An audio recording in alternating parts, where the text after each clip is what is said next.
If you're stuck on your spiritual journey or you feel like you're struggling and you're frustrated, it's actually a good sign because spiritual work is inner work.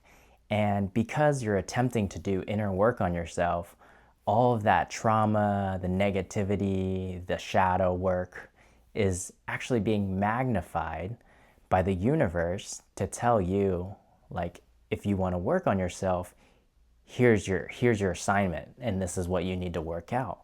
So if all that stuff is coming up to the surface, you're feeling really frustrated, easily annoyed, easily ticked off recently, and you're doing your spiritual work, you're doing your inner work, just know that that's actually the right path. You're actually doing a good thing, and it's coming up to show you what you need to work on, and it's actually giving you the opportunity to see it in clear sight and work on it. So don't be, frustrated and thrown off by it. That is your assignment. That is your inner work. And inner development, in a way, is being fast tracked. So this goes into the karma of it, right? So if you're even on the spiritual path, that's actually a great honor because it's part of your past that has given you the karma so that you are into this stuff, into spirituality, into inner work in this lifetime.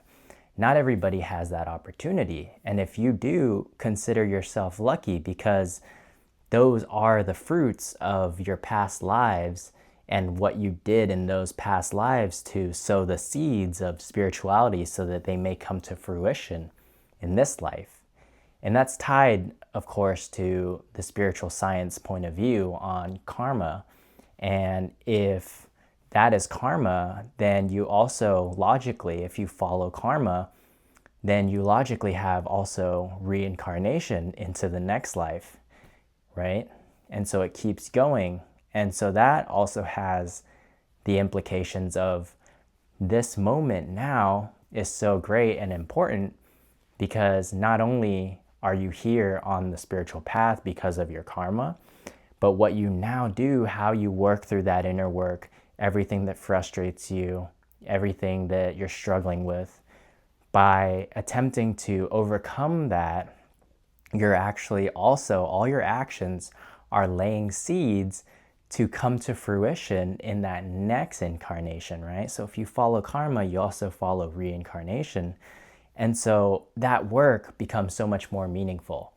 That frustration that you feel, that struggle, all that stuff is actually work that will produce fruit in the next life if you're able to kind of take it in stride and work through it, right?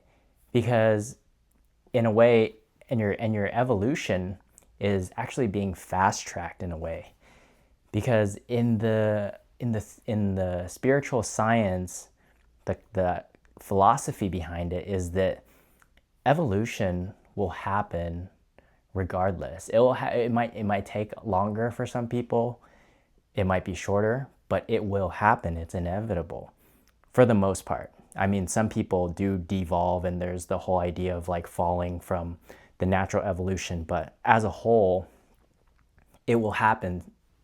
Earth will evolve, humans will evolve, and it's not whether it will happen or not, but it's just when, right? Because it will happen. So by doing inner work, by doing spiritual work, by being drawn to spirituality in this lifetime, you're actually getting a chance to fast track that evolution, right? You're actually speeding it up because because by doing the work, you're bringing all these things that normally you'd have to wait maybe many lifetimes to work on that stuff naturally. But the fact that you're into it and the fact that you're drawn to inner work, it's coming up, it's being amplified, magnified. And when you get to approach it, you get to work on it, it's like you're working more than you would have in a normal life without, a strong spiritual draw. And that's great. That's like it. I consider it an honor to be able to work on myself and be drawn to spirituality from basically And I believe it's from the karma. And I also think that going forward, it will propagate into the future incarnations of what I will become someday. So it's a great honor. It's easy to forget that sometimes when you're, in the hustle and everything of everyday life. But I think it's important to always come back to that realization that it's all important and it's now, right? So there are also, and this ties into some rules that occult schools have always had, and this is definitely drawn from anthroposophy and the work of Rudolf Steiner. He says that out of the qualities of an occult student, there's 3 that are very underrated. I mean, he doesn't say that they're underrated, but I think he pretty much alludes to the fact that they're very underrated. And I call them the 3 P's, P, the letter P. So the first one is patience. And patience, you need the utmost patience with spiritual work. You can't, because when you're impatient, that mood is a negative energy. And that kind of destroys whatever spiritual powers or inner work that you're doing. It negates it. So patience. And if you're impatient, you tend to be drawn and easily attracted to new methods and trying out new techniques, just trying to get ahead, right? But that can very easily lead to you going down a wrong path, because the path is straight, but it's narrow, but it's straightforward. Like if you just follow what's outlined in a lot of the literature out there, the ancient studies and everything, the path is straight. There's only a couple ways to do it, right? But they're very hard, but they're direct.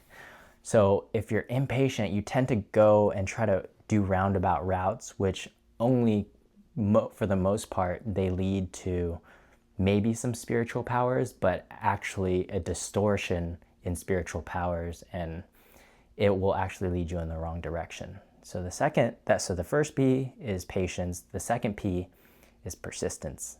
Persistence, by having persistence, by not letting yourself get down every time you fail, right?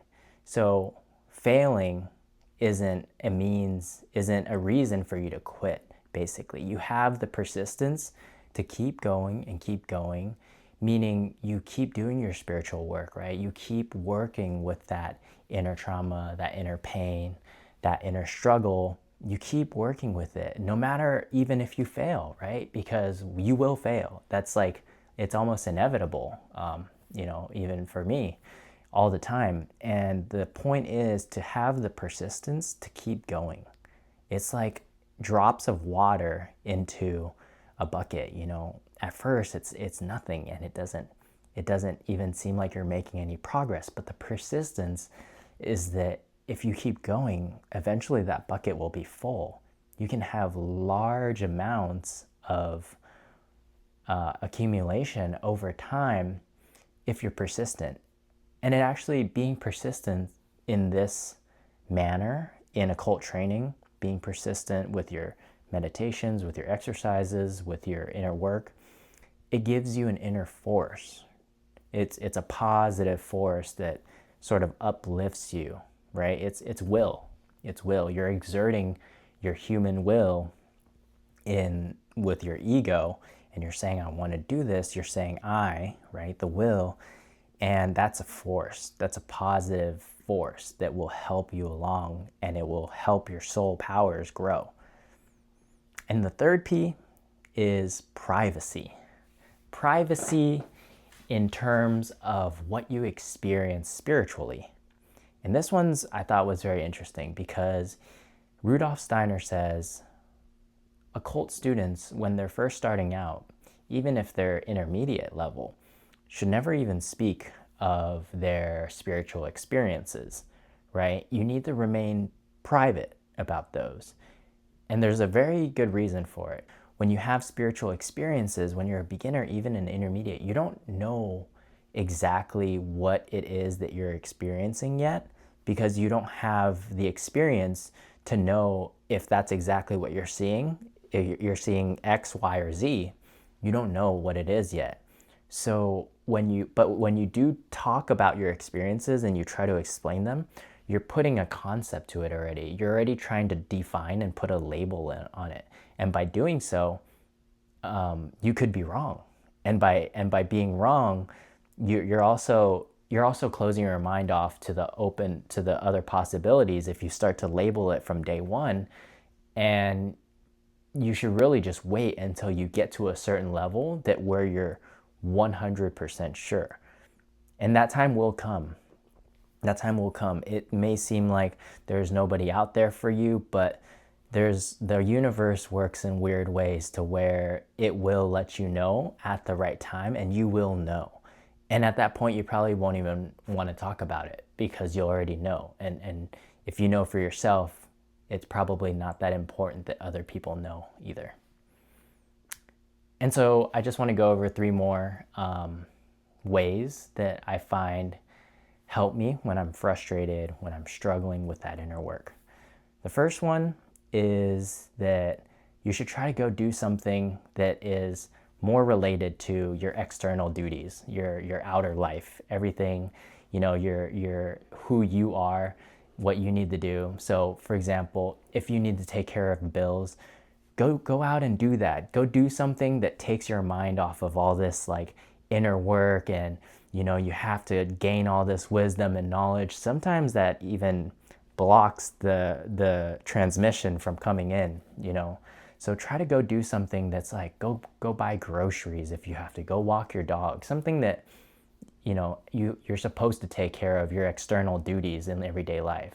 So I find that's great for just kind of getting out of like that mind block, right? And the second one is that if you feel like you are very thought heavy and your thoughts are kind of overwhelming you, then I think it may be a thing of like inspiration. So in that instance, go out or stay in and watch something or listen to something that inspires you, right? So if you feel like very intellectual, but overly intellectual, and you're just sweating the details and it's getting you kind of confused and everything, go seek inspiration in arts, right? So like maybe you've never even done this before, but go to a concert or go to a musical or go to something that can inspire the emotional side of you, because in this instance, it's your head, it's your thinking that is blocked. So you got to kind of free it by opening up the emotional. And the emotional is inspiration, it's feeling, and it's mostly stimulated by arts, right? Arts, music, dance, whatever it is that inspires you in an artistic and emotional way. Or if the other way is that you are feeling a little too emotional and your emotions are kind of running wild and you're just feeling all these different emotions that are pulling you this way and that way, and you can't seem to get a grasp on all these competing waves of emotions, you got to apply a thinking, ground yourself with thinking. So the emotion one is kind of harder because we're not as aware of our emotions, but you definitely probably are aware of it if you're feeling very torn by different emotions and you can't really put that under control. You have to ground the wild emotions with thinking. And you do that best by reading something that really you're interested in, first of all, so that you can use your mind and you can be really focused in your mind. So something that interests you but is something that you have to study. So for example, like maybe you're really into science and you're into black holes or something. So read something that is like the latest literature on that, scientific literature that really kind of gets your mind thinking and your mind working. Because if your emotions are running wild, you need to exert a thinking action to balance out the wild emotions. Basically mind, body, emotion. If your emotions are running wild, balance it out with thinking. If your thinking is kind of blocked or you're struggling with it, balance it out with inspiration, with the emotional center. And the one where I said at first, just go out there and do everyday tasks like going to get groceries or running errands, that's a physical thing. And I find that that always just works out in a lot of cases. So those are 3 ways that I find for myself to be really helpful. And hopefully they can be helpful for you too. And the last thing is that if you're feeling frustrated or you're struggling with your path on spirituality, I just want to say, don't take it so hard on yourself. Don't be so frustrated. It's a good sign that that this inner trauma, inner pain, inner work is coming up for you. That's what you came on this earth to do. That was your mission from day one. That's why you incarnated into your body. Your soul picked this body, picked this life, picked this situation so that you can do the assignment. The assignment that you knew in your soul spiritual state that was proper for you to get the education that you needed to ascend to the next incarnation. So it's an honor. And I want you to remember that and to realize it's an honor to take on the work, to take on the inner trauma, to take on the inner pain, the inner struggle, right? So what is the obstacle? What seems like the obstacle actually becomes the way. Use the obstacle, right? It's a great gift from the universe that they're giving to you to say, this is your assignment. So the obstacle becomes the way. And that's it for this one. I hope you liked it. Thank you for watching, and until next time.